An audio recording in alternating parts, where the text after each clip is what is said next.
instrumentalisé. Sûr, mais moi, je ne veux absolument pas, et ça, je n'aime pas qu'on voit la religion. La religion, c'est quelque chose d'intime, de privé. Il y a des salles pour ça dans les aéroports, quelle que soit sa religion. Et moi, je voudrais à ce moment-là que tous les gens qui prient, et on en voit de temps en temps dans les aéroports, aillent dans les salles qui sont à cet usage. Voilà. Et je trouve qu'en fait, je suis d'accord avec Valérie et je suis d'accord avec Kelly qu'aujourd'hui, instrumentaliser cette image pour encore,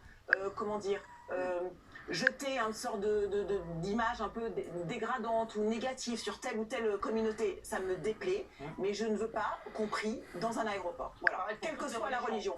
Absolument. Pour toutes les religions, attention. Absolument. Pas dire ce que j'ai pas bien. Demain, je vois des rabbins, des juifs prier comme ça, je vais pas être content non plus. Mais c'est pareil pour tout le monde. Ça arrive et moi je n'aime pas les catholiques. Pareil pour tout le monde. Moi je suis catholique et quand je prie, non mais quand moi je suis catholique, je prie, mais ça n'intéresse personne. Donc je pars du principe que tout le monde, parce que c'est un espace public, doit faire la même chose. Je ne condamne pas du tout cette image. Effectivement, c'était un moment de prière, mais je rejoins aussi l'idée. Effectivement, on ferait quoi s'il y avait 300, 400, 500 personnes qui se mettaient à prier et je vais vous donner une leçon de tolérance. Moi, je vais vous donner une leçon de tolérance. J'ai pris 135 € d'amende. Tu sais pourquoi? Je voulais rentrer dans un Porsche. Ton blouson? Je voulais rentrer dans un Porsche.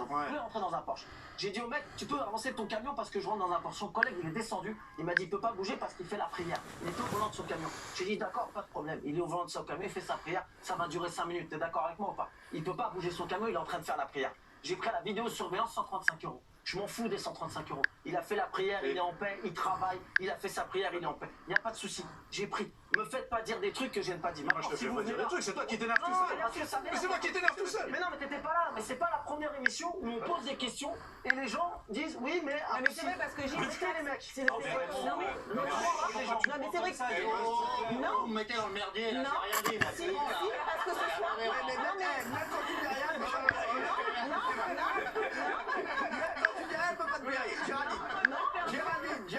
D'abord, je blaire infiniment Gilbert, mais juste parce que, évidemment, Raymond a raison. Ce soir, sur les réseaux, il y aura marqué Raymond et Géraldine. Moi, j'ai l'habitude, on est islamophobe. Voilà. Donc, en fait, on n'en peut plus de ça, en fait. Parce qu'on est dans un monde à cause des réseaux sociaux, sans nuance, où on est forcément dans un camp ou dans l'autre. Il ne s'agit pas d'être dans un camp ou dans l'autre, il s'agit d'être dans un pays où on ne montre pas sa religion et quand on veut. Qu'on respecte la loi. Mais la loi. Et la loi, c'est quoi? Mais c'est pas d'aller prier. Non, ça c'est ta loi, Géraldine. La loi, c'est trouble à l'ordre public. Voilà, il ne faut pas doubler. Donc tu as le droit de dire que tu as le droit de dire que ceux qui sont en équilibre avec leur foi, ils doivent faire leur foi dans les lieux de culte, d'accord? Parce que nous, il nous arrive pendant le mois du Ramadan, par exemple, où les mosquées